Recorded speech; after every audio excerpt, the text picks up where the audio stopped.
Ini kayu derajat. Kayu derajat. Mungkin nyari di mana-mana nggak ada. Ini bagus sekali nih. Karena itu sampai akarnya aja nggak ada itu ya, karena waktu itu tamu itu kalau datang nggak mau naik, jadi ngambil sedikit-sedikit, lama-lama kan akarnya nggak ada. Apa khasiatnya? Semua itu kalau khasiat itu nggak itu lah, tapi biasanya pejabat-pejabat itu walaupun kecil tapi dia membawa pulang. Oh gitu. Jadi kayunya ini kayu apa namanya Pak? Kayu derajat Pak. Kayu derajat, tapi mungkin untuk menaikkan derajat seseorang. Kesini, wah, alhamdulillah Mas, pangkat wis muda, alhamdulillah. Nah, itu. Di ketinggian, tapi dia airnya masih ngalir kencang. Nggih, air ini coba Pak dibuka kerannya. Walaupun di ini walaupun di puncak gunung, air ya alhamdulillah. Ngalir terus ya. Seperti Jepang itu. Iya, ini tanpa mesin. Enggak mesin lah. Ini kaum ini tidak pakai mesin, tapi dia airnya mengalir seperti pakai mesin. Pada konten kali ini kita akan membahas mengenai masjid tertua di Jawa Tengah. Masjid tertua di Jawa Tengah itu berada di Bukit Jabal Kanil. Bukit Jabal Kanil, di sekitaran makam Syekh Maulana Maghribi. Syekh Maulana Maghribi. Di sini ada masjid tempat peninggalan Syekh Maulana Maghribi, ya, beserta makam Syekh Maulana Maghribi. Ya. Di masjid ini seperti Soko Sekawan, Ompak, beduk seperti Ompak ini kan masih aslinya semua ya Pak, peninggalan. Waktu dulu kan dibentuk bulat, ini kan artinya Syekhnya itu mengartikan simbol sebagai wadah ilmu. Jadi walaupun beliau sudah nggak ada, masih banyak peziarah tamu yang datang ke sini itu minta berkahnya, kadang-kadang dapat ilmunya dari Syekh Maulana Maghribi itu kan. Simbolnya itu dijadikan simbol bulat gentong ya waktu itu. Gentong itu kan wadah. Nah ini dari segi ukir-ukir ini kan masih asli semua gitu Pak. Jadi seperti Soko Sekawan, ukirnya ini kalau yang asli kan kalau dilihat dari mata ini kan berbentuk segi 4. Kalau yang aslinya itu kan persegi 8. Jadi itu masih asli peninggalan Syekh Maulana Maghribi. Kalau Maghribi itu masih kecil Pak, namanya Suro. Karena banyak peziarah, banyak tamu lah, akhirnya diperlebar, diperbesar seperti ini, dibuka. Itu tahun 2009 itu dari peziarah.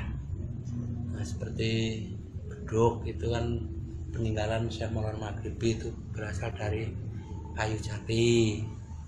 Tapi semua kadang-kadang orang bercerita, warga sendiri mengatakan beduk sakti itu yang sebenarnya dikatakan sakti itu kan ceritanya begini. Waktu itu beduk itu sebelum kulitnya diganti, ditabuh pelan aja itu wilayah Karanganyar itu dengar Pak. Bahkan Syekh Maulana Maghribi sendiri dulu komunikasi dengan kiai di Arab itu cuma nabuh beduk gitu. Begitu nabuh, Syekh Maulana Maghribi udah nyampe tempat tujuan. Nah, begitu ditabuh, wilayah Karanganyar dengar, beduk itu sempat mau diambil orang lah itu. Siapa yang ngambil Pak? Nggak tahu ya Pak, waktu dulu nggak tahu yang ngambil siapa, tapi di bawah 8 orang. Sudah dipikul, jalan itu masih setapak Pak waktu itu. Itu sebelum naik ke bukit ini kan ada kali itu kan. Di situ ada kali, yang mikul beduk itu kan mungkin saya apa capek ya. Di situ istirahat, duduk-duduk. Kebetulan ketiduran yang bawah itu Pak. Udah ketiduran, dia bangun, beduk itu mau dipikul lagi, tahu-tahu dicari sudah nggak ada, udah di puncak sini lagi, udah kembali ke tempatnya asalnya tadi. Jadi karena orang mengatakan beduk sakti itu ya ceritanya begitu Pak. Itu kan seperti dulu itu kan kulitnya tipis Pak, itu yang aslinya itu kan udah diganti Pak, kulitnya itu udah diganti. Kapan terakhir diganti kulitnya Pak? Itu 2017 Pak, saya ganti karena udah sobek-sobek, udah bolong, itu tinggal separuh saya ganti tahun 2017. Dan kan karena masjid ini ya semakin lama orang semakin tahu, semakin punya rasa syukur datang ke tempat Syekh Maulana Maghribi, ikut mendoakan, ikut berdoa di sini, berzikir di sini, kan banyak tamu ya Pak ya. Jadi kan saya sendiri juga merasakan prihatin ya Pak ya, karena di sini tempatnya seperti ini lokasinya. Ada orang sholat dan ada yang tidur. Ya namanya orang tidur kan begitu Pak. Ada yang seperti kalau orang Jawa itu ngorok lah. Jadi kan orang sholat itu kan keganggu ya Pak ya. Jadi keinginan saya, cita-cita saya, harapan saya, kalau ada dana mungkin ada peziarah, punya rezeki yang banyak, dapat rezeki yang berkah, ikut membantu di sini. Keinginan saya itu mau bikin pendopo. Jadi berbeda dengan masjidnya ya. Kita pendopo itu khusus buat istirahat tamu-tamu. Jadi kalau bisa masjid ini khusus buat sholat dan buat berzikir. Jadi kalau orang tidur ntar mungkin tidur ngobrol lah, itu kita pisah. Jadi namanya pendopo itu rencana saya yang satu itu. Yang rencana saya yang kedua itu keinginan saya namanya di sini makam waliullah yang seperti Syekh Maulana Maghribi itu sendiri. Cita-cita saya kan kalau ada rezeki bikin acara haul.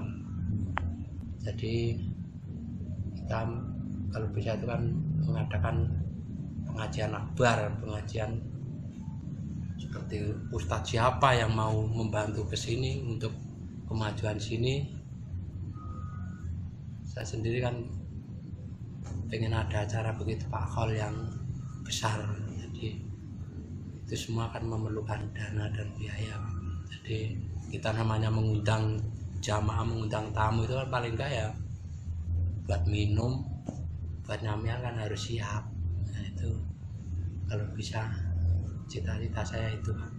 Ya, semoga ada pihak-pihak yang terbuka hatinya untuk membantu sesuai keinginan juru kunci Pak Tarjo untuk melaksanakan tadi. Pertama adalah pembangunan pendopo. Tujuannya untuk adanya tempat peristirahatan pada tamu-tamu yang sedang beristirahat, karena mungkin berzikir itu kan juga menggunakan tenaga yang banyak, pikiran, sehingga perlu istirahat untuk melanjutkan istirahat ziarah atau berzikir pada malam harinya. Sehingga ada tempat khusus seperti pendopo untuk melaksanakan istirahat.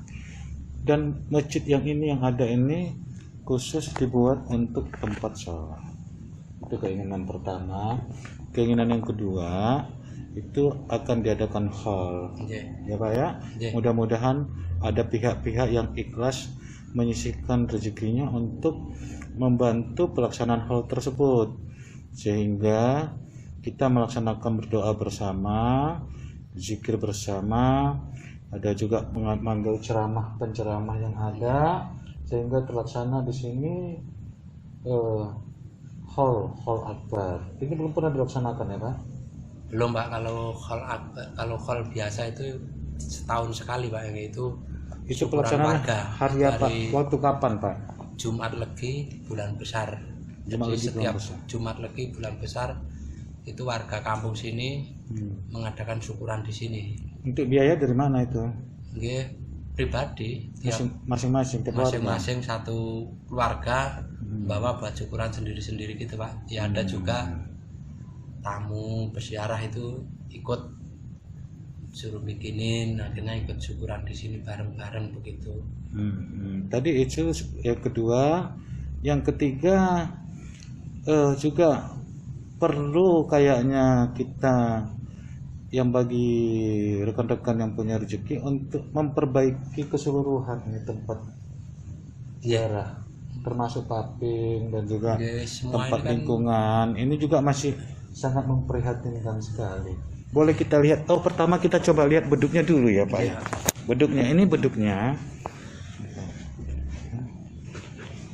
Coba Pak terangkan beduknya ini dulu. Ini beduknya yang ini kok dari sini pencahayaannya kurang bagus.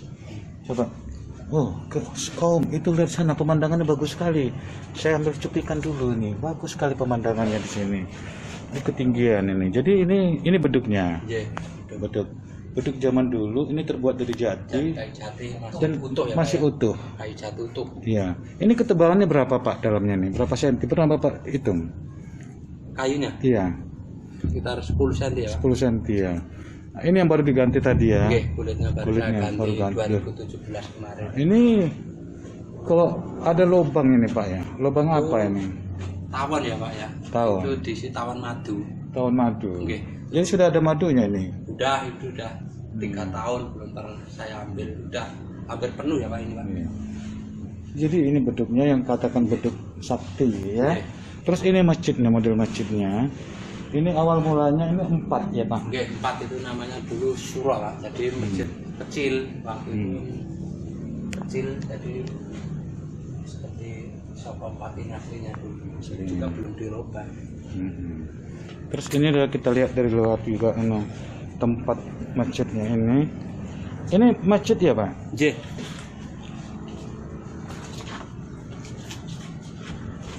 Nih suasananya. Oke. Di Suasana. depannya ada pohon mangga dan kamboja. Ya. Ini kamboja Ini itu kan suasana. simbol.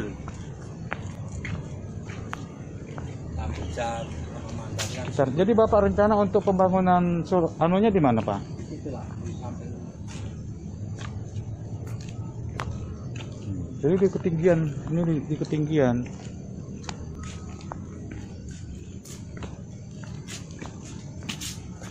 Jadi ini kita dari masjid, ini kita pintu masuk penjara.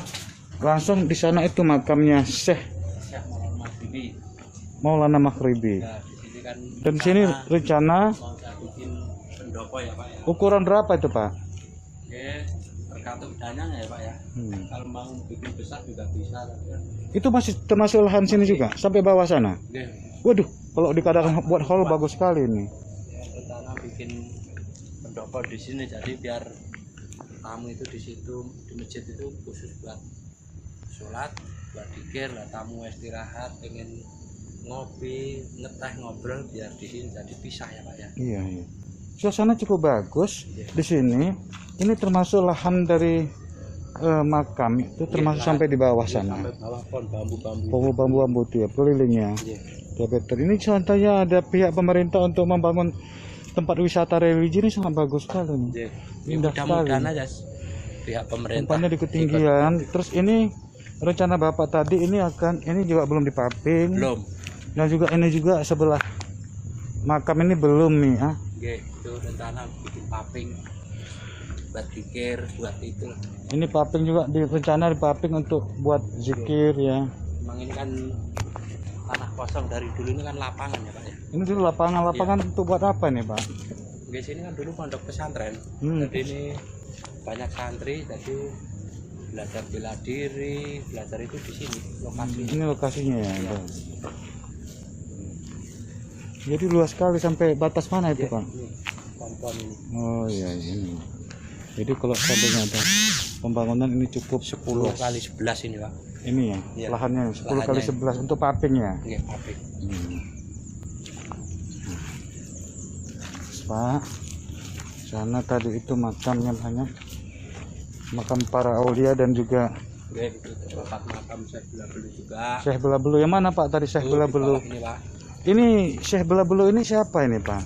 Syekh Belabelu itu pengikut Syekh Maulana Maghribi ya Pak ya. Ini makam Syekh Maulana Maghribi ya.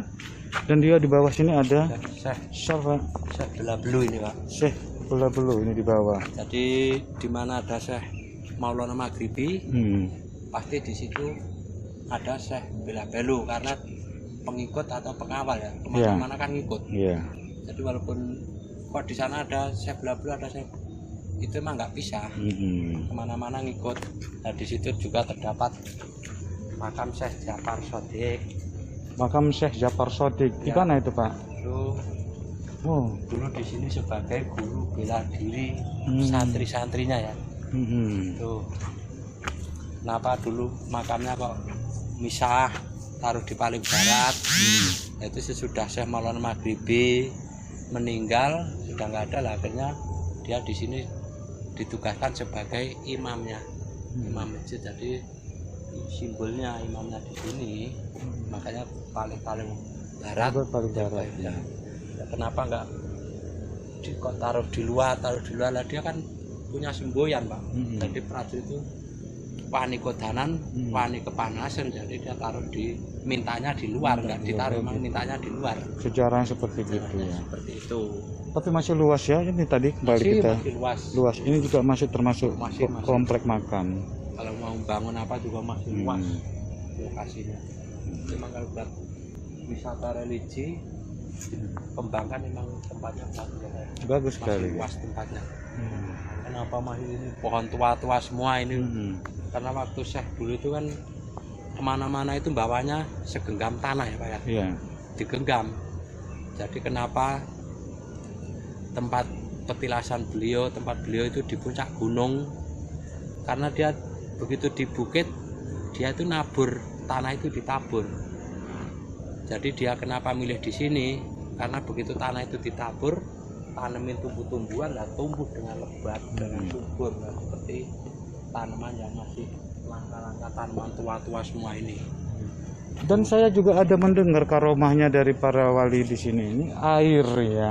Dimana kita memang melihat para aulia itu sangat berdekatan dengan adanya sumber-sumber air. Tapi di sini ada keistimewaan air. Ini di ketinggian, tapi dia airnya masih ngalir kencang. Ini coba Pak dibuka kerannya. Walaupun di walaupun di puncak gunung, air ya alhamdulillah ngalir terus ya. Seperti Jepang itu. Iya, ini tanpa mesin. Enggak mesin lah. Ini kaum ini tidak pakai mesin, tapi dia airnya mengalir seperti pakai mesin. Padahal di bawah sana juga sudah jauh sekali dari bawah, tapi air itu bisa sampai di sini. Ini suatu karomah dari para wali yang ada di sini. Nyata. Jadi ini rekan-rekan sekalian, bagi yang punya keikhlasan, punya rezeki, mau bersedekah membangun, mari sama-sama kita membangun. Silakan, saudara mau membangun di bidang apa? Atau juga ada saran pembangunan, atau saran untuk kebaikan ini, juru kunci akan menerima saran tersebut. Mungkin ada tambahan Pak? Kalau saya mungkin kritik atau saran, yaitu yang saya harapkan Pak. Jadi mungkin ini harus digini, saya ngikut gimana lebih enaknya di sini, nyamannya di sini. Jadi tamu ke sini berdoa di sini itu biar merasakan nyaman, jangan sampai merasakan takut. Jadi kita itu namanya berdoa kalau nyaman, enak itu insya Allah khusyuk. Tapi kalau kita takut kan mungkin udah beda lagi ya Pak ya. Jadi mungkin di sini tuh biar tertata, orang datang nyaman, sejuk gitu. Demikian mungkin konten kita kali ini. Pesan saya Pak, ini ada barang-barang pohon langka dan sangat bagus. Ini Pak, ini kayu apa nih Pak? Ini kayu derajat. Kayu derajat. Mungkin nyari di mana-mana nggak ada. Ini bagus sekali nih. Karena itu sampai akarnya aja nggak ada itu ya, karena waktu itu tamu itu kalau datang nggak mau naik, jadi ngambil sedikit lama-lama kan akarnya nggak ada. Apa khasiatnya? Semua itu kalau khasiat itu enggak itu, tapi biasanya pejabat-pejabat itu walaupun kecil tapi dia membawa pulang. Oh gitu. Kayu. Jadi kayunya ini kayu apa namanya Pak? Kayu derajat, Pak. Kayu derajat, Tapi mungkin untuk menaikkan derajat seseorang. Ke sini, wah, alhamdulillah Mas. Pangkat wis mundak, alhamdulillah. Nah, itu. Nah, Jadi di sini banyak sekali banyak. kayu-kayu yang dia pohon-pohon yang semenjak zaman beliau ini sudah sangat tua. Udah. Dan pesan saya jangan ditebang ya Pak. Enggak. Jangan ditebang. Biarkan dia untuk menaungi semuanya. Sehingga kalau kita mengadakan hall itu pasti akan teduh tanpa tenda. Demikian konten kita kali ini, dan kita masih tetap bersama Mas Darno. Ya. Terima kasih. Terima kasih. Kunjungan Bapak. Ya. Sampai di sini, mudah-mudahan sesudah ini di Bukit Jabal Kanil ini banyak yang tahu, banyak yang kebuka hatinya, datang ke sini ikut mendoakan. Kita Amin. nggak meminta ya Pak, tapi kita ikut mendoakan jasa-jasa beliau, dan kita bersyukur berkat jasa-jasanya seperti Syekh Maulana Maghribi. Berkembanglah Islam di tanah Jawa ini. Ya. Demikian saya akhiri. Assalamualaikum warahmatullahi wabarakatuh. Waalaikumsalam warahmatullahi wabarakatuh.